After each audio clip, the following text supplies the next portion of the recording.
com, and that is my brother from another mother, Brett Buhner at Softuit.com, and he's my partner in arms on these crowdfunding analyses. Today we're going to be covering a project, not a film, and not a industrial process, but a project known as the Monkey Kit, which is a tablet holder with a suction cup and an interesting tail. But why don't you tell us a little bit more about it, Brett?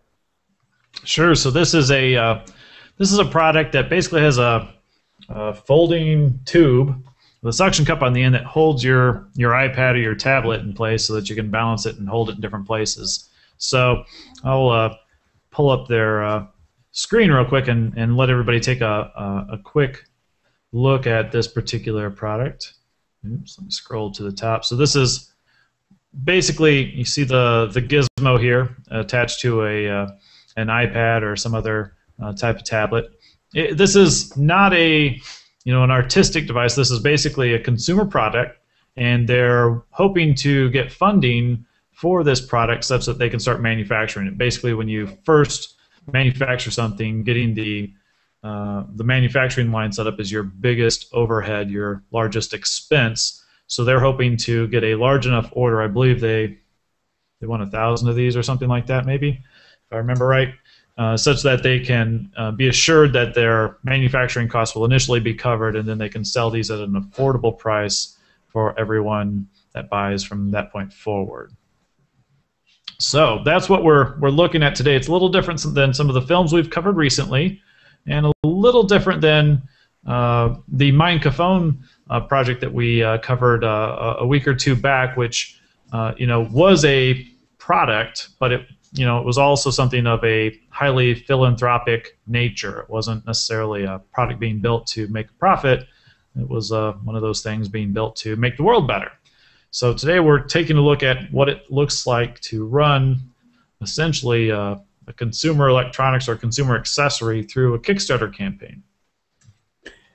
Yes, and let's talk about some of just the basic metrics here. So far, they're getting an average of $90 from their 366 backers.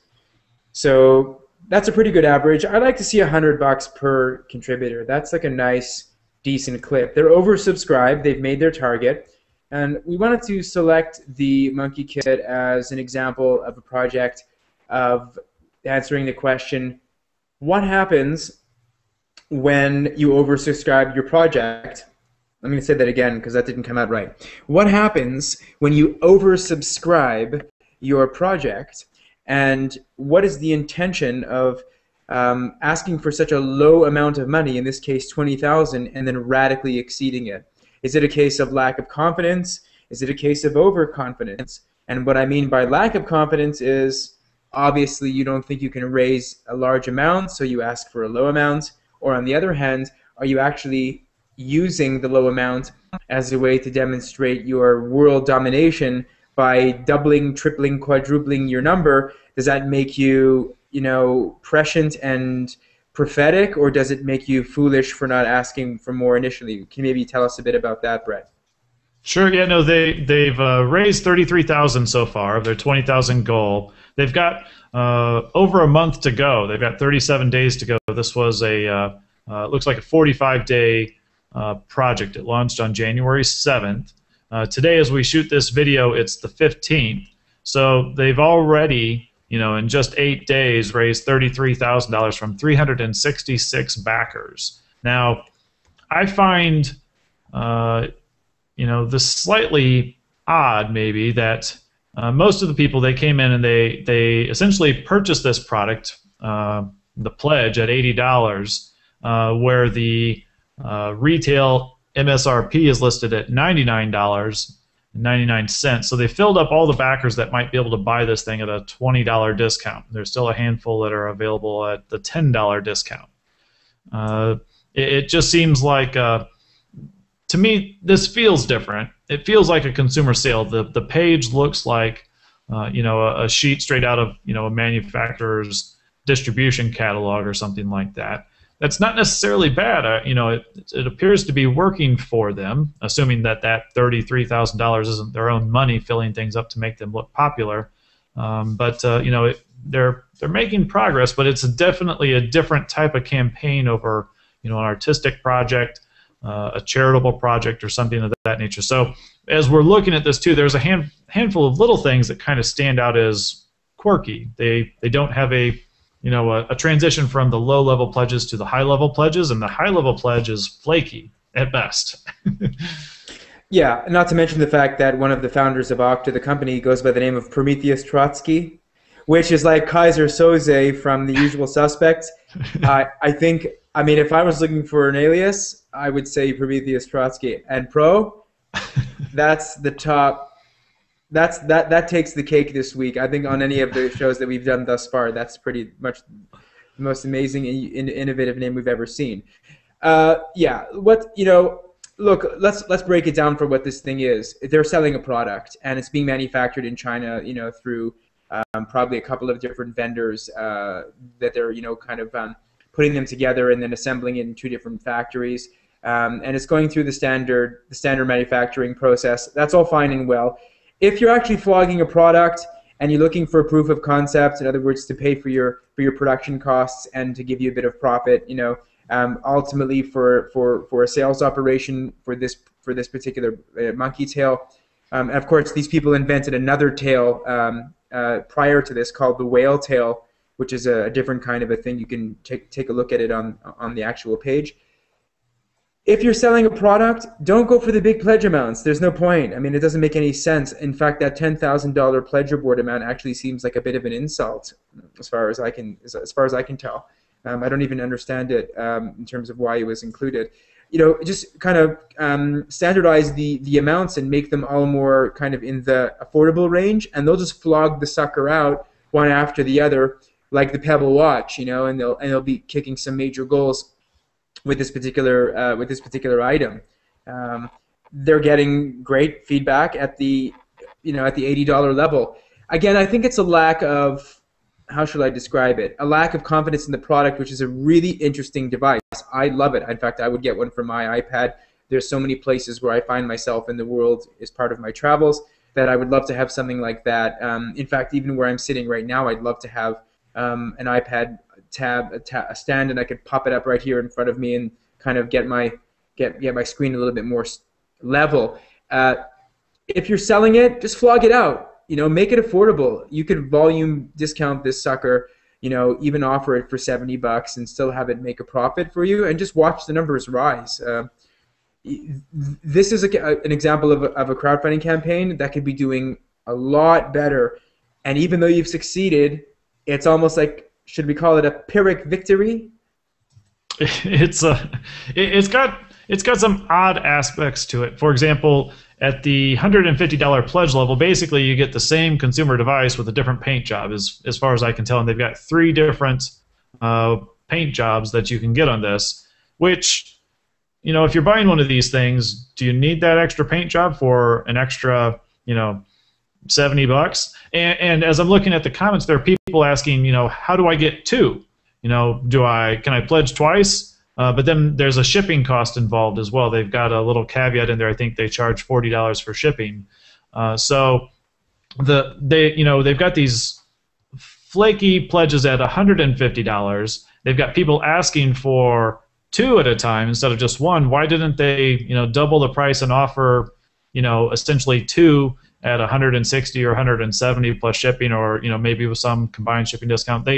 They seem to need to go in there and factor this in. This is a new, this is relatively new. It's only been going for a few days, so they've got time to adjust. If I were looking at this, I would say they need to take some of that feedback in and come up with some mid-level pledges that allow for multiple purchases, multiple quantities, or giving them as a gift, or maybe a pledge doesn't give you the product; it gives you a gift certificate to purchase it from their website and apply a code to reduce the total price. I don't know. Something seems flaky with it. But let's talk about that awesome light table at the bottom of their site.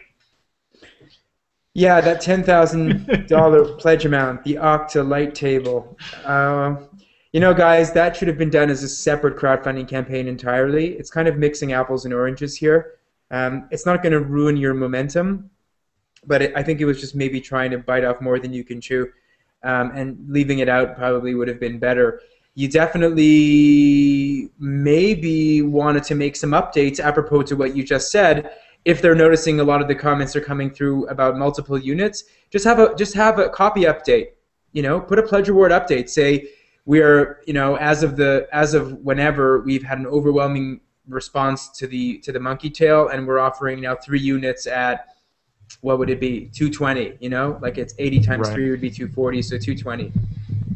I think your dog's tapping the table. No, could Yeah. be. Yeah, no, it's But the light table stood out to me. You know, it's kind of it's kind of out there. It's like something you see in a nightclub. It makes me want to you know, search through Kickstarter and find out if anybody's got a project where they're doing fiber optic shag carpeting or something like that with, you know, light displays in the carpet. I don't know. It's just it's an odd thing to throw into what would otherwise be a very practical accessory in a lot of ways. So it's, you know, I'm not even sure if they even make that themselves or what the deal is, but seems a little peculiar, and definitely overall the campaign needs a little tightening. I wonder how far they could go if this was, you know, streamlined a bit.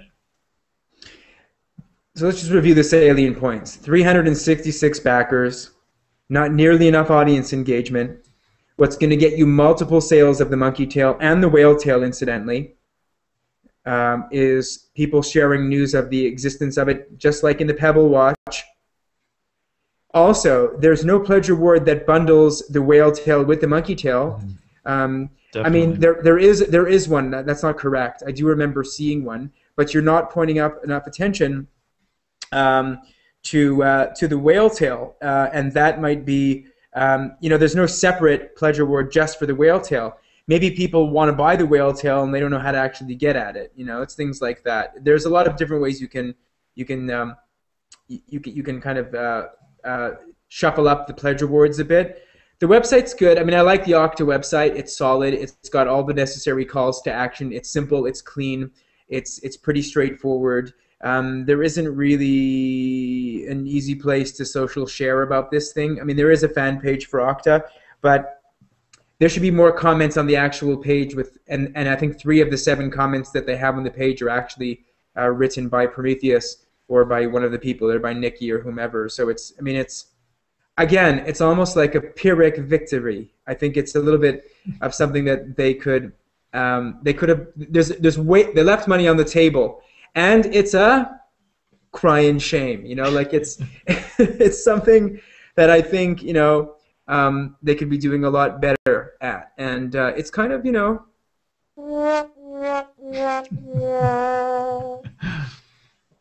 Yep. Sometimes when you win, you lose a little bit, and here it's a good start, but you know, really they're a consumer product. They need the press, they need the attention, and they need this too. Yep. Exactly. All right. Any last thoughts on this one before we throw this one in the can? I'd say, guys, you have a lot of time to make a really, really strong comeback. Focus on those pledge rewards. Do some more updates and make them shorter, punchier. And if you guys like being in front of the camera, do some more video stuff. And leave the psychedelics at home. Yeah, the Okta table. I mean, I think it's a great Bond film prop. It's something. It's it's the type of thing that Q would actually deploy. You know, like if he was so inclined, or you know, if we were taking a little trip in Goa and something. You know, we want to have that table. You know, where we could put our beers on top of it. But yeah. All right. Yeah, maybe the Superman cave when he's bringing Lois home for the first time for drinks or something in the 70s.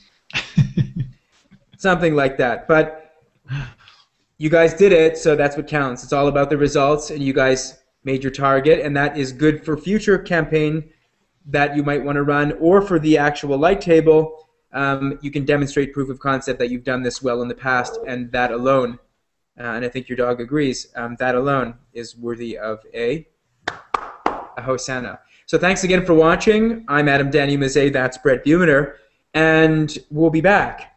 Talk at ya. Talk at ya. Thanks.